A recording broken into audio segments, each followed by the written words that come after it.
Welcome to Revenge Stories. They left her alone. I clutched my phone so hard my fingers went numb, my breath coming in short, ragged bursts.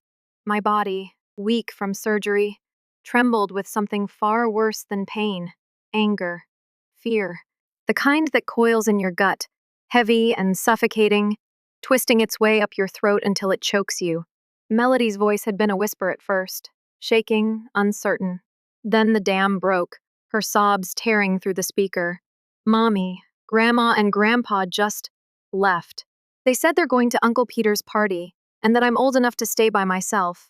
A hiccup, followed by a shaky inhale. I don't want to be alone, Mommy. She was 10. 10. My stomach clenched so tight it sent a bolt of agony through my fresh incision, but I barely noticed. I was already gripping the edge of the hospital bed, trying to ground myself as the walls seemed to close in. You're not alone, baby, I said, forcing steel into my voice. I'm right here. You stay on the phone with me. I could hear her breath, shallow and quick, as she sniffled. The sound gutted me. I turned my attention back to the other line, where Gerald's voice rang with the condescending huff I'd come to despise. Tina, you're overreacting. Overreacting. That was their favorite word for me. She's 10 years old, I snapped, my voice cracking. It is illegal to leave a child alone at that age. Get back to my house. Now. We're already halfway to Peter's, Barbara chimed in, her tone dripping with irritation, as if I were the inconvenience in this situation. She didn't want to come, so that's her choice. Choice? My head pounded. I could picture them, dressed in their prim and proper best, sipping cocktails while my daughter sat at home, terrified and alone. She's a child. What if something happened? What if... Oh, don't be so dramatic, Barbara sighed. Michael would have understood. You're the one who coddles her, making her weak. Michael, they dared to use my dead husband against me. A cold fury settled in my bones, steadying my voice as I spoke my next words with careful precision. I am calling my neighbor Janet. She'll be over in 5 minutes. And when I'm out of this hospital, you will never have unsupervised access to Melody again. You're being ridiculous. The line went dead. I had hung up. My hands were shaking so badly that I nearly dropped my phone. As I dialed Janet's number, when she answered, I barely managed to get the words out. They left her alone, I whispered. Please, Janet, get to my house. I'm on my way. The next 10 minutes were the longest of my life. Every second stretched thin, my ears straining for Melody's breathing, my mind tormenting me with scenarios I couldn't bear to consider. Then, finally, she's with me, Janet said, her voice firm but gentle. She's upset, but she's safe. I exhaled shakily, but the relief was short-lived, because the reality of what had just happened was sinking in, carving itself into my skin like a wound that wouldn't heal. This wasn't an accident. This wasn't a lapse in judgment. This was who they were, and I had let them into my daughter's life. Not anymore. The thought settled in me like an iron weight, steady and unyielding. I called Child Protective Services. The social worker listened as I detailed everything my surgery, their promise to care for Melody, and their deliberate decision to abandon her for a party. Her voice remained calm but serious as she took notes. This is a clear case of child endangerment, she confirmed. We will be opening an investigation. Good. That was only the beginning. My phone rang again, Gerald. What the hell, Tina? His voice was sharp, laced with barely contained fury. We just got a call from CPS. You reported us? I told them the truth. My voice was steady now, unshaken.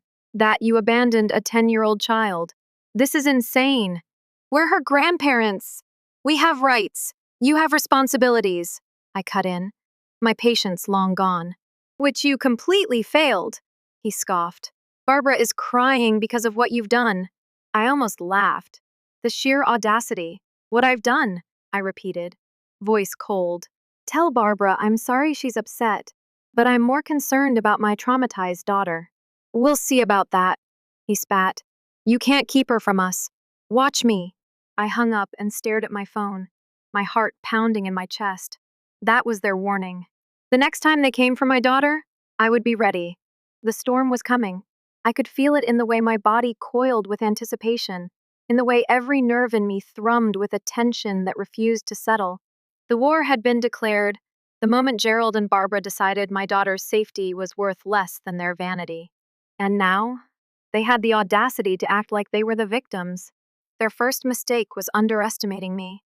Their second, thinking I would roll over and let them trample me and my child ever again. CPS had opened the investigation. The caseworker, a woman named Miss Patterson, had visited my home, spoken with Melody, and documented everything. My daughter, despite her best efforts to be brave, had admitted through small, quivering breaths that it wasn't the first time. Her grandparents had left her alone. My blood had run ice cold as she detailed how, just days prior, they had gone out grocery shopping and told her, "Don't bother your mother. She needs to rest. Don't bother me." They had manipulated my child into silence. Miss Patterson's gaze had flickered with something unreadable before she closed her notebook. "This strengthens your case," she had said evenly, though I could hear the disgust simmering beneath her professional tone. "We'll be moving forward with additional interviews." I had nodded, my throat too tight to speak. Melody had clung to my side, small fingers wrapped around mine, as if she feared I might disappear too. I wasn't going anywhere, and neither were they, at least, not near my daughter, not ever again. Then came the next battle. At precisely noon the following day, Gerald and Barbara arrived. I had known they would come, had prepared for it. I watched through the window as Gerald's SUV pulled up, the tires crunching against my driveway like an omen. Barbara stepped out first, her lips pressed into a tight, artificial smile, the kind meant to deceive onlookers into thinking she was the reasonable one. Gerald, however, was seething, his expression twisted with anger as he stomped up my porch, fists clenched at his sides. When they reached my door, Barbara reached for the handle only to pause when she realized it wouldn't budge. I had changed the locks. I let them ring the doorbell twice before I pressed the button on my video doorbell, my voice smooth and even through the speaker. "You were told not to come." "Tina," Barbara said, exasperated. "This is ridiculous. We are Melody's grandparents. We need to talk about this." "There's nothing to talk about.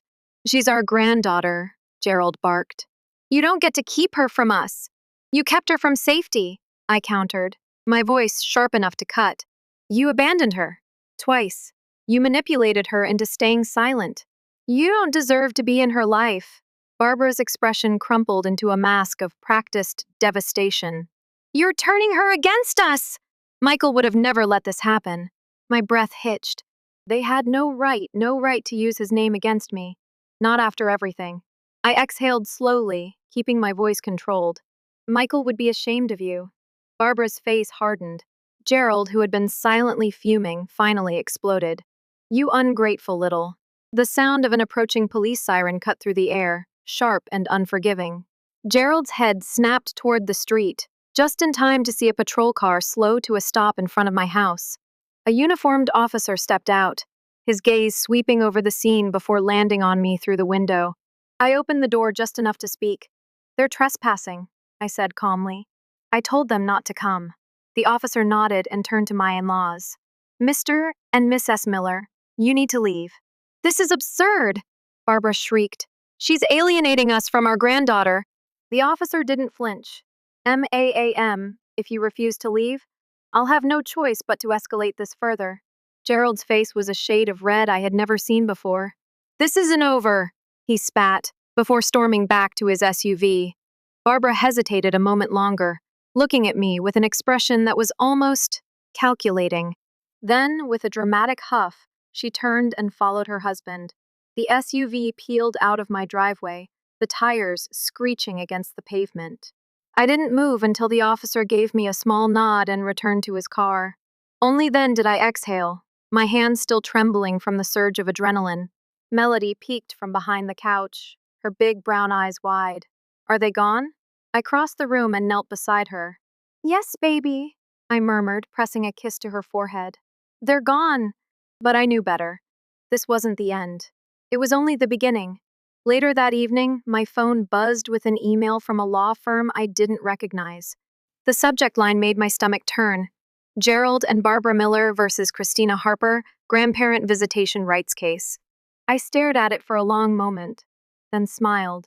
They had just made their third mistake, because they thought this was going to be a fair fight. They had no idea who they were up against. They thought they could break me. That was their fourth mistake. Sitting at my kitchen table, I reread the email. My in-laws had gone from condescending taunts to a full-fledged legal assault, and the sheer audacity of it sent a slow burn through my veins. Grandparent visitation rights. The words twisted on the screen like a sick joke. They weren't filing this because they missed Melody. They were filing this because they wanted control. They had lost the moment I had drawn the line and refused to let them step over it ever again. I closed my eyes and inhaled deeply. My anger was ice now, not fire. The kind of cold fury that sharpened my mind instead of clouding it. They had money, they had resources, and they had arrogance. But they had underestimated one crucial thing. I had nothing left to lose, and that made me dangerous. 2 days later, I sat across from Elaine, my attorney, in her downtown office. The walls were lined with law books, but the real weight of the room came from the woman sitting behind the desk. Elaine had been my friend since college, but today she was every bit the ruthless professional. Her sharp green eyes skimmed the legal notice before she let out a dry chuckle and tossed it onto her desk. They're insane. They're desperate. Desperation makes people reckless, she mused. That's good for us. I clenched my hands together. How bad is this? Elaine leaned back, tapping a pen against her desk. Bad? No. Annoying? Yes. Grandparent visitation rights cases are hard to win, especially when the parent have proof of neglect. And you? You have Child Protective Services on record supporting your claim. They're not going to back down. No, she agreed. But neither are we. Elaine pulled out a yellow legal pad and started scribbling notes. First things first, we need to hit them where it hurts. We counterfile. For what? Restraining order. My breath hitched. Would that work? She gave me a knowing smile. We have police reports documenting their harassment. We have CPS on record. And, she paused, flipping through her notes before looking up at me, her smile sharpening. We have Melody's testimony. I swallowed hard. The thought of Melody having to speak against them made me sick, but I knew deep in my gut that she would do it if it meant keeping herself safe. Elaine continued, her voice steely. They think they're untouchable. We're about to show them they're not. The legal battle ignited like dry kindling. Gerald and Barbara played the role of doting, concerned grandparents, painting me as the unhinged, overprotective mother, keeping them from their beloved granddaughter. They had money, a fancy lawyer, and the arrogance of people who had never been told no before. What they didn't have was the truth. Our first court hearing was a week later. As I walked into the courtroom, I saw them sitting at their table, Barbara dabbing at her eyes with a silk handkerchief, Gerald with his usual stiff arrogance, their lawyer a polished man with an expensive suit and an empty soul. Elaine, standing beside me, barely suppressed a smirk. They're overplaying it. She was right. The judge, a stern-looking woman in her 60s, had no patience for theatrics. The moment their lawyer started waxing poetic about their unwavering love for their granddaughter, she shut it down with a single raised eyebrow. Then Elaine stood, and the tide shifted. She laid out the facts with brutal efficiency, the CPS report, the police complaint, the documented neglect. Then, with a final flourish, she produced the recorded voicemail Barbara had left me, the one where she threatened legal action and claimed I had gone too far. The courtroom was silent as it played, Barbara's voice dripping with venom. When it ended, the judge peered over her glasses at them. Mr. and Miss S. Miller, can you explain why, after allegedly being so concerned about your granddaughter's well-being, you would threaten her mother instead of attempting civil mediation? Barbara's mouth opened and closed like a fish gasping for air. Gerald, red-faced, gripped the table so tightly his knuckles went white. I had never seen them look so small. The judge exhaled sharply. The restraining order is granted. It should have ended there. It didn't. Days later, I woke to the sound of my phone buzzing. A text. Barbara Miller, you'll regret this. Then another. Gerald Miller, you can't keep her from us forever. A chill ran down my spine. My hands tightened around the phone. They had lost in court, but they weren't done. They were going to try something else. Something worse. I wasn't wrong. That evening, as I was tucking Melody into bed, my security system app pinged with an alert. Motion detected front yard. My heart pounded as I grabbed my phone, pulling up the live feed. There, standing just beyond the porch light's glow, was Barbara. Her face was twisted with fury, her hands clenched at her sides. She knew she was being recorded, and still, she took a step forward. "You don't deserve to be a mother." Her voice was muffled by the door, but I heard every word. Then she turned and walked away, disappearing into the night. I exhaled, slow and steady. They thought they were untouchable. They thought they could intimidate me into submission. That was their fifth and final mistake. Because the moment Barbara stepped onto my property that night, she sealed her fate. And I was going to make sure she never got near my daughter again. I watched Barbara disappear into the night, my heart hammering in my chest. My fingers clenched so tightly around my phone that my knuckles turned white. I wanted to be afraid I should have been afraid, but instead, all I felt was a cold, simmering rage. She had crossed the line. A restraining order wasn't enough for them. Losing in court wasn't enough. They weren't going to stop until they took Melody from me, one way or another. Fine. They wanted a war? I'd give them one. The next morning, I took action. Elaine didn't bother hiding her satisfaction as she filed the police report. "She's done," she said as she scanned over the security footage. "Barbara violated the restraining order. It's airtight." I nodded, my pulse steady. "What's the next move?" "We press charges," she said simply. "Trespassing. Violation of a court order. Harassment. She thinks she's untouchable, but we're about to change that." 2 hours later, a squad car pulled up to Barbara and Gerald's pristine house in their upscale neighborhood. I wasn't there to see it, but Elaine sent me a text when it happened. "She's in cuffs." I let out a breath I hadn't realized I was holding. It was a small victory, but I knew it wasn't the end. Gerald was still out there, and something told me he wouldn't take this lying down. I was right. That night, my phone buzzed with a restricted number. I didn't answer. A voicemail came through moments later. I played it on speaker, letting Elaine listen as Gerald's voice crackled through the line. "You think this is over? You think you can just take our granddaughter away? You're nothing, Tina. You were nothing before Michael, and you're nothing now. You want to fight dirty? Fine. You'll regret this. Mark my words." Elaine exhaled sharply. "That's a threat." "No," I corrected. "That's desperation." And desperation made people reckless. 2 days later, I got the news. Barbara's lawyer had negotiated a plea deal. She wouldn't serve time, but she was slapped with a heavier restraining order, one that came with an automatic arrest if she so much as stepped onto my street. She was humiliated, disgraced, and for the first time in her privileged life, powerless. Gerald, however, was a different story. He had money. He had influence. He still believed he could win. So he made his next move. He filed for emergency custody of Melody. I found out through a court summons, delivered right to my doorstep. My hands trembled as I read through the document, bile rising in my throat. Petition for emergency custody on the grounds of parental unfitness. They were coming for her. Elaine was on the phone before I could even finish reading. "They're grasping at straws," she said, voice clipped with barely contained fury. "They have nothing, but we're not taking any chances." I barely heard her. My ears were ringing, my vision tunneling. I sank onto the couch, Melody's laughter drifting in from the other room, oblivious to the war being waged over her future. "They won't get her," Elaine said firmly. "They won't. But we need to be ready." I lifted my head, my grip on the papers tightening. "I want to destroy them." Elaine was quiet for a moment. Then she said, "Good.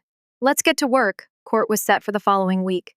Gerald arrived, looking every bit the composed businessman, dressed in his custom-tailored suit, a picture of concern and responsibility. But I saw the cracks, the tightness in his jaw, the flicker of uncertainty in his eyes, when he spotted me sitting calmly beside Elaine. He expected me to be scared, broken. I wasn't. The proceedings began, and his lawyer wasted no time painting me as an unstable, overprotective woman who was emotionally incapable of raising her daughter. He twisted every fact, every moment of grief I had endured after Michael's death, into something damning. I remained silent, my hands folded neatly in my lap, waiting. Then Elaine stood, and she dismantled them with the precision of a scalpel. First, she presented the police reports, the CPS records, the documentation of Gerald and Barbara's history of neglect. Then she played the voicemail, Gerald's own voice, seething with rage, threatening me. The courtroom was silent. Then Elaine dropped the final bombshell, an affidavit from Melody's therapist, detailing the anxiety, the fear, the trauma inflicted by Gerald and Barbara's actions. The judge listened, her expression unreadable. Then she turned to Gerald. Mr. Miller, do you have anything to say? For the first time, Gerald faltered. He opened his mouth, then closed it, his jaw clenched, his hands curling into fists. He had lost. The judge's decision was swift. Custody petition denied. She didn't stop there. She reinforced my sole legal custody, making it explicitly clear that any further attempts to interfere would result in severe legal consequences. It was over. I sat there, staring at Gerald as the reality sank in. His carefully constructed world had crumbled. His power, his influence, it meant nothing here. He turned to me, eyes burning with hatred. This isn't over, he hissed. I tilted my head, smiled. Oh, but it is. Gerald left the courthouse a broken man. Barbara, humiliated and disgraced, was too afraid to even show her face in public.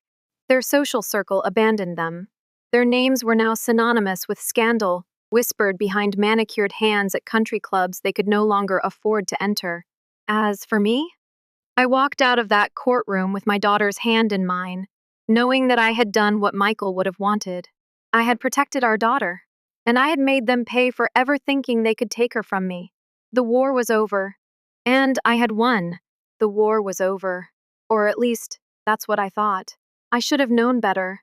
For weeks after the final court ruling, I waited for the other shoe to drop. I had won, crushed them in a way they never saw coming. But men like Gerald Miller didn't just accept defeat. They didn't lick their wounds and disappear into obscurity. No, they plotted. They seethed. And then they struck when you least expected it. I refused to be caught off guard. I changed my routines, kept Melody close, tightened security at the house. I even had a patrol officer drive by my street regularly. My instincts screamed that something was coming. But when it did, I still wasn't prepared. It happened late one evening, just as I was settling Melody into bed. My phone buzzed on the nightstand. I glanced at the screen, expecting another spam call, or maybe a concerned message from Elaine. But the number was one I recognized instantly. Michael's. My heart stopped. For a split second, I couldn't breathe. It was impossible. That number had been disconnected 3 years ago.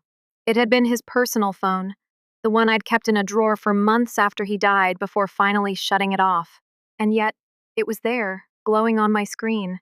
My fingers trembled as I answered. Silence. Then a low chuckle. Cold. Familiar. The first warned you, Tina. My blood turned to ice. Gerald. He hung up before I could respond. I sat frozen, my pulse thundering in my ears. The room spun, nausea rising in my throat.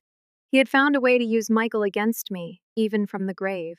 It was a sick joke, a psychological attack designed to rip open old wounds and remind me that he wasn't done with me yet. I forced myself to breathe, forced myself to think, and then something clicked. Gerald had crossed into dangerous territory. He wasn't just trying to intimidate me. He had committed a crime. He had accessed Michael's old number, and that meant he had either pulled some serious strings or he had done something illegal. I wasn't going to let it slide. The next morning, I was sitting in Elaine's office, my knuckles white against the coffee cup I held. This isn't just harassment anymore, she said, scanning my phone records. This is cyberstalking, possibly even identity fraud. I swallowed hard. What do we do? Elaine looked up, a slow smile spreading across her face. We set a trap. It took a week of preparation. A week of carefully maneuvering the pieces into place, making sure that when Gerald moved again, he'd be walking straight into the noose. First, Elaine reached out to a contact in cybersecurity. who confirmed that the number had been reactivated recently under Gerald's name. That was enough to report him. But we wanted more. We needed him to incriminate himself. So I played my part. I let my guard down at least. That's what I wanted him to believe. I went about my days as if nothing had happened, took Melody to school, even let my security patrol relax a little. Then, one night, I did something I knew he wouldn't be able to resist. I sent myself a message from Michael's number. A simple text, "We need to talk." Then I took a screenshot and forwarded it to Elaine, pretending to be rattled. She, in turn, leaked it subtly to a mutual acquaintance in Gerald's social circle. Someone we knew couldn't keep their mouth shut. We didn't have to wait long. The very next day, Gerald took the bait. He called, this time without hiding his number. "Stop snooping, Tina," he sneered. "You're not going to like what you find. That was all we needed." Elaine wasted no time. She forwarded everything: our documented harassment case, the phone record evidence, the confirmation from our cybersecurity expert to the authorities. Within 48 hours, Gerald Miller was arrested for cyber harassment, identity fraud, and violating the court order. I watched from my living room window as they cuffed him in his own driveway, his face twisting in rage and disbelief. He had always believed he was above the law, that his money and influence would shield him from consequences. Not this time. This time, the law held firm. This time, there was no bribing his way out. And as he was shoved into the back of the squad car, one finally felt it. Peace. Barbara vanished after that. Whatever fragile dignity she had, left shattered the moment Gerald was arrested. She packed her bags and left town, too ashamed to show her face in the community that had once revered her.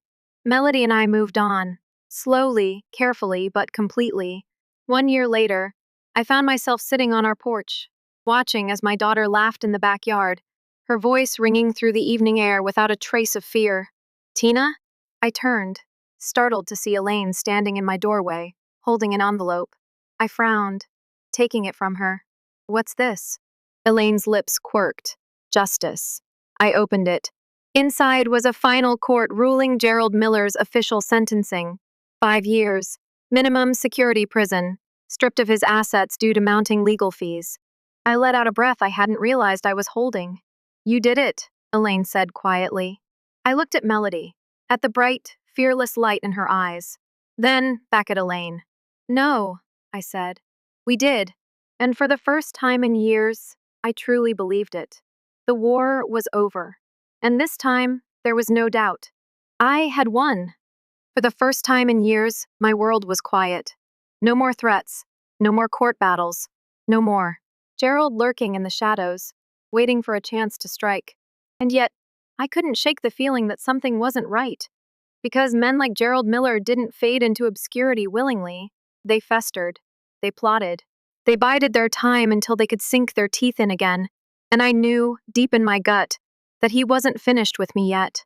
6 months after his sentencing, the nightmares started. Not mine. Melody's. I would wake to her screams in the dead of night, rush to her room, and find her tangled in sweat-soaked sheets, trembling. "He's coming back," she whispered one night, her voice barely audible against the sound of my own racing heart. I smoothed her hair back, forcing a smile. "He can't. He's in prison, sweetheart." But she didn't look convinced. And neither was I. 2 weeks later, my phone rang. I barely glanced at the number before answering, distracted by Melody's laughter from the backyard. I almost didn't hear the voice on the other end. But when I did, the world around me went still. "You really thought you'd won, didn't you?" The voice was a rasp, deeper than I remembered, but unmistakably familiar. Gerald. Cold fear clawed its way up my spine. "How are you calling me?" A slow chuckle. "Money buys a lot of things, Tina, including favors." My throat tightened. I forced my voice to stay steady. "You're violating a court order. Prison is temporary," he murmured. "But revenge? That lasts forever." A click. The line went dead. I stared at my phone, bile rising in my throat. I had expected him to try something, but not this. Not from behind bars. I had underestimated him again. Elaine was at my house within the hour. I barely got the words out before she was pacing my living room, phone pressed to her ear. "This is a serious breach," she said, voice clipped. He's not supposed to have access to a phone, let alone be making threats. What do we do? I asked, hating the way my voice wavered. Elaine looked up, eyes dark with something I'd never seen in her before. We bury him for good. Prison had not softened Gerald. It had sharpened him. Elaine's contacts dug up the truth quickly. Gerald had bribed a guard for access to an illegal burner phone. He'd been making calls for weeks, to old associates, to lawyers, and now, to me. He wasn't just waiting out his sentence. He was preparing for a comeback. Elaine wasted no time escalating it. We sent the recording to the warden, to the state attorney, to the judge who had sentenced him in the first place. And then we waited. 3 days later, I got the news. Gerald was being transferred, his cushy minimum security prison gone. He was being moved to a maximum security facility with zero privileges. No phone calls, no visitors, no contact with the outside world. A living tomb for a man who thrived on power. I had wanted to feel relief, to feel victorious. Instead, all I felt was the weight of everything he had taken from me. That night, as I sat on the edge of Melody's bed, watching the slow rise and fall of her breathing, I realized something. Gerald Miller was finally, truly powerless, but I wasn't. I had spent so much time reacting to his threats, waiting for the next attack, living in the shadow of his vengeance. No more. I wasn't just going to survive this. I was going to thrive, because that was the one thing he could never take from me. I pressed a kiss to Melody's forehead and whispered the words I had been too afraid to believe until now. We're safe. And for the first time, I knew it was true.